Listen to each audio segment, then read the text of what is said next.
All right, so if you're a realtor, self-employed, or even a W-2 earner that has a hard time saving, then make sure you watch this video on some tips on how not to go broke. So stay tuned.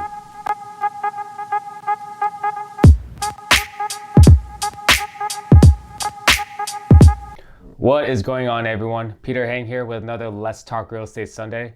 Today, I'm going to go over a topic that may be a little taboo in any profession just because it deals with money and how you should manage it. Now, as a disclaimer, this is purely for entertainment purposes only on what I personally do with my money, so don't take it too seriously.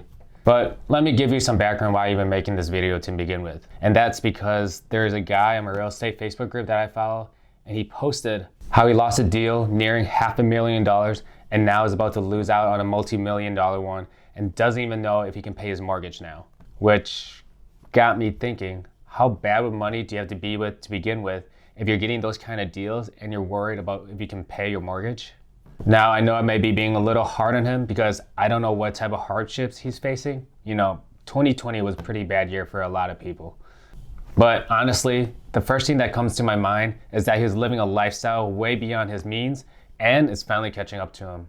But nonetheless, this sparked some thoughts in my mind and got me thinking, how does people handle their money once they get paid?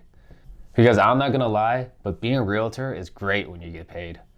I can't think of many jobs where it's normal to get a check per deal for $8,000, $9,000, $10,000.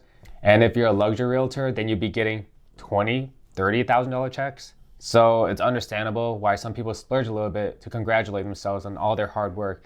And it's extremely easy to go overboard, especially if you don't have a good relationship with money to begin with.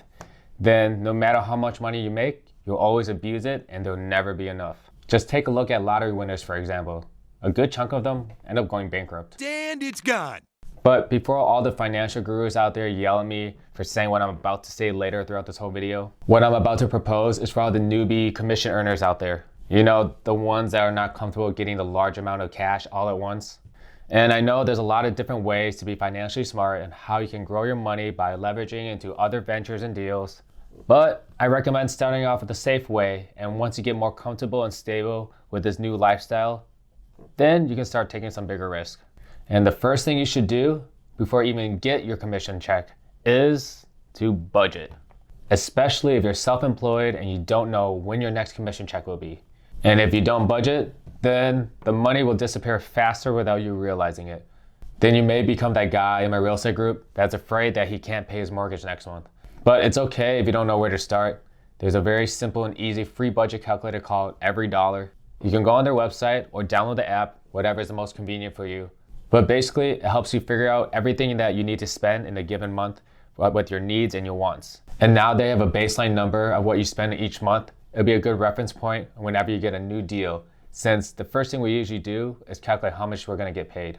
Because who doesn't? It motivates all of us to begin with to think of all the what if scenarios. But once you close on that deal and get funded, you should immediately take 30% of it and put it in an account that you can't access easily. This account is purely for Uncle Sam, the tax man.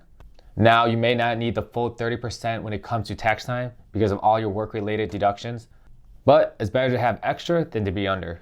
And this is why the money should be in an account where it's hard to access, because you'll be less likely to touch the money in the event of something spontaneous, because it'll be such a hassle to transfer out. This was a method I did back in the day after I worked my ass off trying to be debt-free, trying to rebuild my savings. I would put this money in an online savings account where it would take an average of 3 to 5 business days just for my money to transfer back out to my checking account. It made me really think if I needed it for whatever I really wanted to buy that badly. And no, this does not mean you can charge a credit card in replacement of it. You should treat your credit card as if it was a debit card, and if you don't have enough money in your checking account to pay off whatever you want to buy, then you probably shouldn't buy it. This may sound a little extreme, but if you have a mentality that I'll pay it off later with money that you don't have yet and buying consumer goods that won't help you make money but just waste money, well, that's probably how you got into debt to begin with and having nothing saved. So if you're self-employed, cut 30% from every commission check no matter what and pretend like you never had it. And it's gone. The next thing I would do with my commission is to pay myself first before paying any other bills or utilities. Remember that budget you created earlier? Well, that's a baseline on how much you can afford to pay yourself. So after looking at your budget for the month, take a percentage that you can afford and pay yourself. I personally take about 10 to 20% depending on my current needs and wants and my current lifestyle. Now, if you're still in debt, then I would recommend that you put less in paying yourself and focus more on paying off your debt more aggressively. But the debt you have should be already in your budget, so just figure out accordingly. So what I usually do is put a small portion of the money into a high interest savings account, and then the rest I would put in my investment portfolios, and there I would dollar cost average the money, which means that I'll have that money in my investment account ready to be invested, but only invest on a scheduled basis in small increments just to average out the market. Now, if you're interested in investing and you don't know where to start, then I recommend using the platform that I personally use, which is M1 Finance. It's a super easy to use interface where all you do is create a portfolio with all the companies that you want and how much you want to invest in each of them. They even have recommended portfolios, or what they call pies, for whatever investing goals you have. And whenever you deposit money in the account, it will buy and sell on your behalf whenever you give it permission to. So definitely check it out if you're interested. I highly recommend it. And if you want, the link is in the description below. So within my M1 Finance account, I opened up what is called a Roth IRA. And the reason why I like using something like this is because the contributions are not tax deductible, but earnings can grow tax-free, and qualified withdrawals are tax and penalty free. Which means what you transfer in, you can transfer out at any time with no penalty. You just can't touch the profits or you'll be penalized, but there are exceptions to that rule. Nonetheless, a Roth is a win-win as a savings account and also as an investing account. But I recommend not touching it unless you absolutely had to, because you'll lose out on all the benefits if you keep touching it. But if you're interested and you want some more information about Roths or any other investing strategies, then there's a lot of good channels out there that specializes in it. But that's basically it. Your goal is to create monthly budgets and work your way to maxing out your Roth's yearly allowed contributions to take full advantage of all the tax-free benefits and the growing compounding interest while saving your money for a rainy day when you need it. And at the same time, aggressively paying down any debt you have so that you can throw more money into future investments.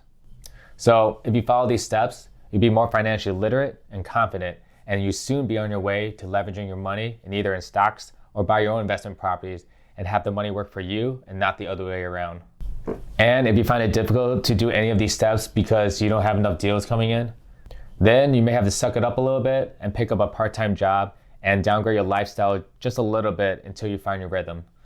But that's all I have for today's video. If you enjoyed it, learned something from it, then do me a huge favor and hit that like button below. And if you haven't done so already, then subscribe to the channel. And can you believe it? It's been almost 2 months since this YouTube journey. I think I'm on video 7 right now. So next week will be video 8. So that would be 2 months. But I'm doing everything I can to keep this up. So on that note, I'll see you guys next week in the next video. Later now.